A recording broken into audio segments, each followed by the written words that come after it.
table, I do just want to say on your last point there, Dr. Botello, about Sharon being inclusive to all students, um, and around education and tolerance. I did speak to our council, and at the moment, like the little bit of tidbit that I think it's appropriate to share, because I know that he's looking more in depth at a few things.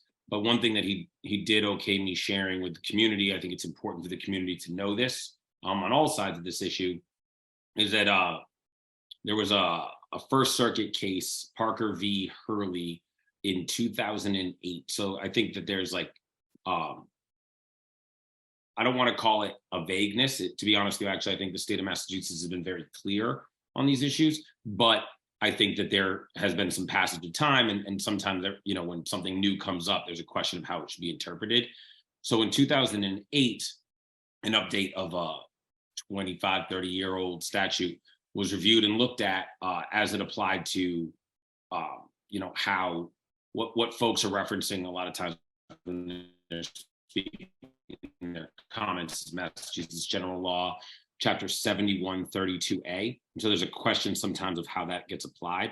But again, he did tell me that I could share with the public that a part of that First Circuit case, again, Parker v. Hurley, states Massachusetts General Laws Chapter 7132A has been interpreted in an opinion letter by the Department of Education not to apply to educational materials designed to promote tolerance, including materials recognizing differences in sexual orientation, if those materials are presented without further instruction or discussion of the physical and sexual implications of homosexuality. And he did tell me that that would translate directly to all LGBTQ plus acknowledgement in education. So again, folks can sort of push forward the idea or the narrative that this is a curriculum or this is an education about those items, but in reality, it's an inclusion of those topics in our curriculum, meaning it is an education of tolerance. And again, the state has ruled very clearly that that is an appropriate thing, and that these general laws allowing parents to opt their children out does not apply to the education of tolerance of those groups. It applies to conversations around the actual sexuality and or physical anatomy. So again, I think that's an important piece to just touch on when you talk about tolerance. I think I applaud you. I hope the rest of this committee does, but I'll leave that to them. I know a lot of our public spoke tonight. I applaud you and the rest of our education staff, our teachers, our administrators, and our community and public for the fact that it is an incredibly front and center thing in this town that we include tolerance of all our students and their families and our community members in our education and our curriculum. I listened to folks talk tonight, and one thing that stuck out was, can you imagine if we lived in a world still? I'm Jewish, for example. My father came from Israel. He was a foreigner his whole life. And I can't imagine if I'd grown up in a part of this country where someone might say, I don't want them talking about Jews in school. I don't want them to mention Jews. Certainly I can't imagine in a town like this if we didn't speak about our Muslim neighbors and their holidays and their practices and their children, if we didn't fight hard for their children to be respected and treated with respect in our buildings, not just based on culturally appropriate dress or customs, but religions and their presence in our school. And again, like, I applaud you for including tolerance in our education. And I speak for myself when I say there's no back down at all. As somebody who grew up here, as somebody who ran for this office, as somebody who respects our administration and our educators, I just don't believe there's room to bend on making sure that all of our children are taught from day one what tolerance is, and that every single student we have in this district, and further, every single community member feels like they are reflected in our curriculum, that their presence is acknowledged. Shawn, I see your hand up. I have to say, as a person who's rarely at a loss for words. I've been at a loss for words for a couple weeks. As I rewatched that video in the beginning of the video and heard some of our community members, and I've just been kind of shook that in today's day and age and where we are, that we're spending so much time on this and not really like the meat at hand and making sure that we're moving forward. But it reminds me the importance to make sure that, yes, there are a few voices at the table who are homophobic, who are transphobic, with some underlying tones.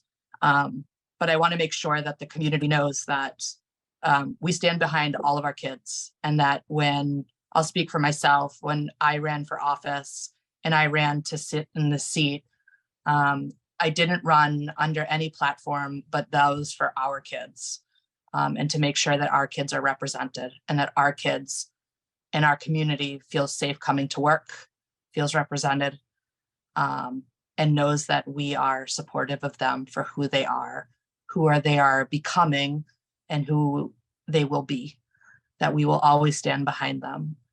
I'm saddened. I'm angry. I know that we have kids who are watching. And I want them to know that the voices of few do not stand for the voice of many. And I will do everything in my power as one, along with my fellow school committee members who I know we share this ideal with, that we will always support all of our kids and do what we can to ensure that our kids feel safe coming to school and feel represented, from our littlest learners to our kids in our postgraduate programs. So thank you. I just felt like I had to say something because I'm just kind of dumbfounded a little bit. Yeah, so thank you. Thank you all, and Ms. Pratt, that was really well said, so hard to follow.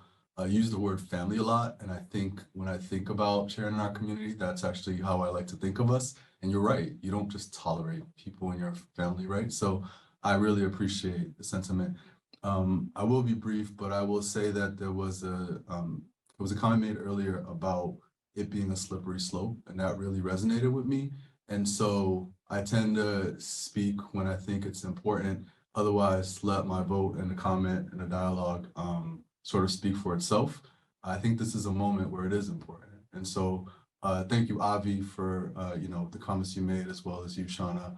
And I just think this is a moment. I really appreciate the community members that showed up as well, because I think that's really important, that members, whether you have family members and or friends, community members that are part of the LGBTQ community or not, come to these meetings and actually make sure your voice is heard as well.